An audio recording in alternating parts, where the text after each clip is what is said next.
बिस्मिल्लाहिर्रहमानिर्रहीम, अस्सलाम वालेकुम वरहमतुल्लाहि वबरकातुहू। आपके अपने चैनल हकीम लाडला के साथ हाजिर खिदमत हूँ। नाज़रीन कराम, आज जो मसला लेकर हाजिर हूँ, अमूमन हकीम लोगों की बस की बात नहीं होती और डॉक्टर भी इसके लिए नाक काट देते हैं, ऑपरेशन करते हैं।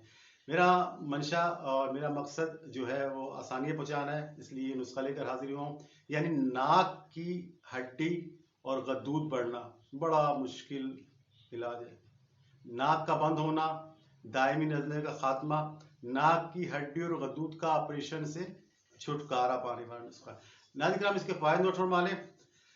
अक्सर लोगों का ख्याल है कि नाक की हड्डी बढ़ने या गद्दूद बढ़ जाने का इलाज सिर्फ ऑपरेशन है, मगर नबाताती तिब, जड़ी बूटियों के इल्म में इसका बगैर ऑपरेशन इलाज मुमकिन है, जिसका सबूत ये आसान और बेज़र नुस्खा है। इसके मुसलसल इस्तेमाल से कुछ ही अरसे में नाक की हड्डी नॉर्मल हो जाती है और इसके बढ़े हुए गद्दूद भी सुखड़ कर अपनी असल हालत में आ जाते हैं और मरीज बार बार नाक का ऑपरेशन करवाने की तकलीफ से निजात पा जाता है। यानी नाक की हड्डी बढ़ना खत्म और फिर नॉर्मल हो जाती है। नाक के हर तरह के गद्दूद गधे के सर की सींग की तरह गायब हो जाते हैं।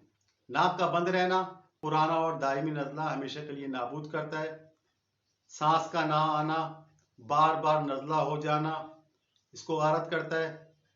अलगरज नाक की हड्डी और गद्दूद बढ़ जाने की वजह से जो तकालीफ, अजियत और परेशानी और इनसे पैदा शुदा जो जो अलामतें होती हैं, रफ्ता रफ्ता फना होकर ख़त्म हो जाती हैं और मरीज सिर्फ चंद ही हफ्तों में नॉर्मल इंसानों की सी जिंदगी की बहारें लूटना शुरू कर देता है।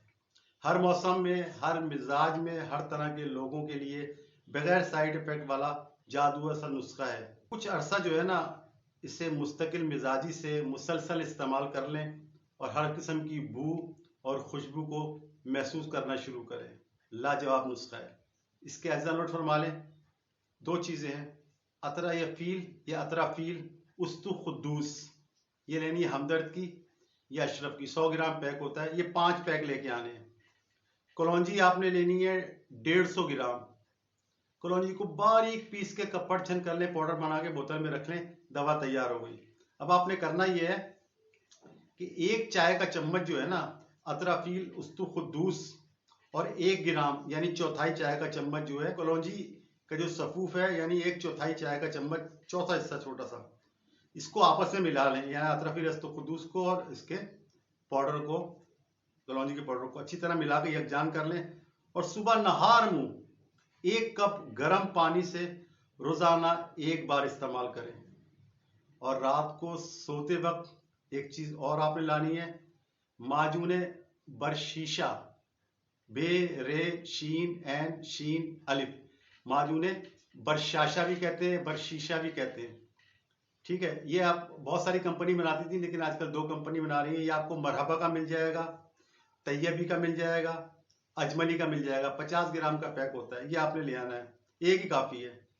अच्छा, जिस दवा खाने की भी मिले वो आपने ले लेनी है। ये आपने जो है ना एक चने की मिकदार के बराबर, जितना चना होता है ना काबली चना, उसके बराबर आपने ये लेनी है और गोली बना के जो है ना, ये 1 प्याली गर्म दूध से, वो पानी से था, ये रात को सोते वक्त गर्म प्याली, 1 प्याली दूध हो गर्म, उससे रोजाना इस्तेमाल कर रहा है। इंशाल्लाह ताला पहली खुराक ही अपना असर दिखाती है, फौरन रिजल्ट देती है। आजमा लें, इंशाल्लाह ताला आजमाइश पे पूरा उतरेगी। और एक बार ऑपरेशन कराने से पहले जो है ना मेरी बात मान लें और आप जड़ी बूटियों के इल्म को इंशाल्लाह ताला सलाम करते नजर आएंगे। उन लोगों में शामिल हो जाएंगे जो जड़ी बूटियों को नहीं मानते, लेकिन इस नुस्खे की वजह से उसको मानना शुरू हो जाएंगे। काश काश काश आप लोग इस नुस्खे की कदर करें, क्योंकि ये नाक का जो मसला है ना, जिसको होता है उसे पता होता है। तो मेरा तो काम है आप तक अच्छी बातें, अच्छे नुस्खे पहुँचाना। अमल करना ना करना आपकी मर्जी है, तो इस पे गौर करें और इसकी कदर करें। काश आप लोग जो है ना इसकी कदर करें। जिस तरह मैं कहा करता हूँ, नुस्खा बनाएं, सिखाएं, बीमारी भगाएं, तंदुरुस्ती पाएं। आइंदा आने वाली किसी भी वीडियो तक के लिए अल्लाह हाफिज।